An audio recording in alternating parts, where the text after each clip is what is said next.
you know that thousands of people die from conventional cigarettes every day? Today there is a bill in the Oklahoma Senate that can prevent a possible way for people to quit cigarettes. I will talk to you about the reasons why you should oppose this bill and the actual bill itself, and go over the benefits of e-cigarettes. I'll talk to you about what is in the bill.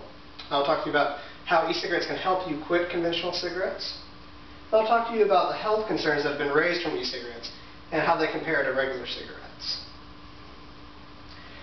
Senate Bill 802 is proposed as a bill to prevent minors from purchasing e-cigarettes, but is actually a way for big tobacco to control the industry here in the state.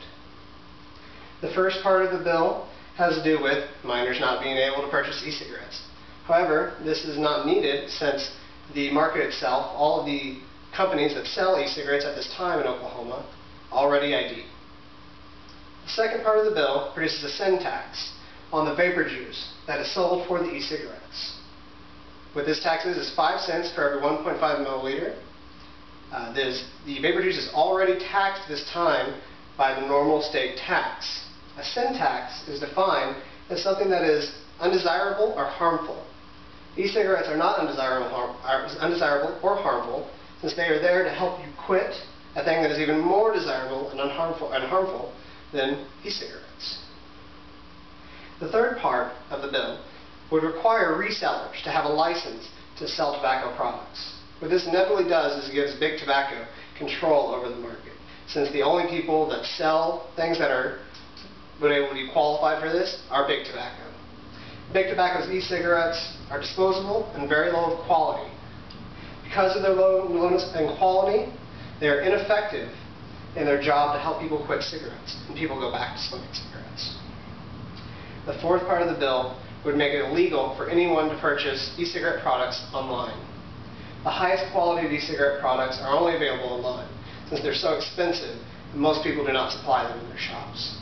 Oklahoma would lose out of the tax sales from these products, since they would be reported on your annual taxes. This bill is backed by R.J. Reynolds. He's the owner of Camel Cigarettes. The senator who is backing the bill has major contributions from R.J. Reynolds. R.J. Reynolds has put up a website specifically designed for Oklahomans to try and vote yes on this bill. R.J. Reynolds is the only person that wins anything with this bill, because it will give him the ability to control the market, since he's the only person that will produce an e-cigarette that will be available. His e-cigarettes are not very useful, and since they will not work in helping people get off of cigarettes, this again funnels money back into his primary source of revenue, cigarettes. Now that we've talked about the bill a little bit, I'd like to talk to you about how e-cigarettes can help you either reduce the amount of cigarettes you smoke or completely quit entirely. E-cigarettes are great at helping you reduce these numbers of cigarettes you want, if you can, and possibly even quit. The ideal, of course, is to quit e-cigarettes, quit conventional cigarettes. I have a sign here that I'll show you the percentages of what people use e-cigarettes for. The Institute of Medicine in Geneva tells us that people who try and quit cigarettes while using e-cigarettes have a 63% chance of winning, of making it through and quitting cigarettes. The Association of Science and Health tells us that 96% of people who have tried to quit cigarettes while on e-cigarettes said that e-cigarettes helped.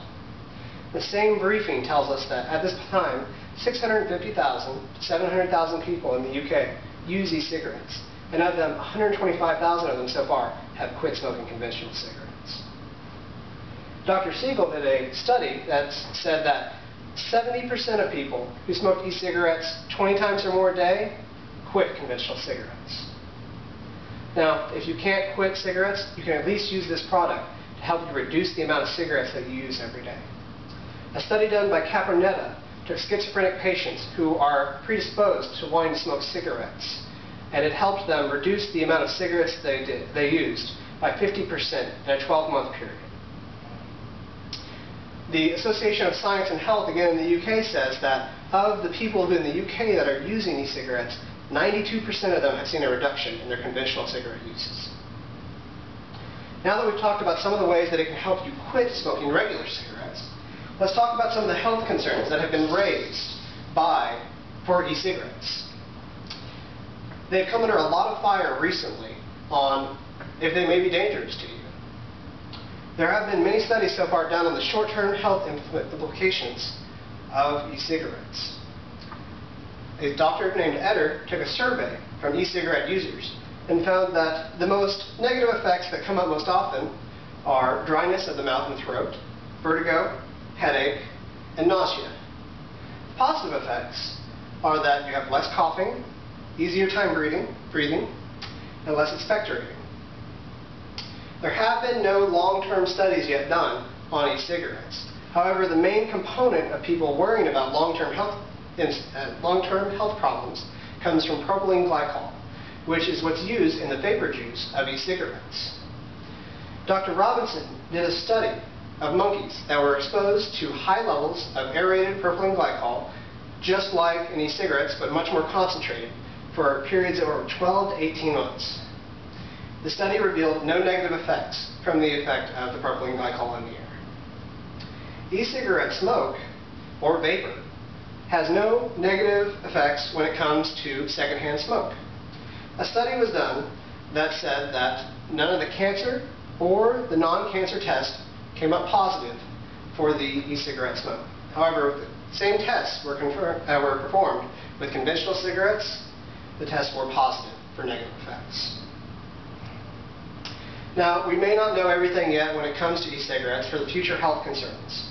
However, we do know the future health concerns of regular cigarettes.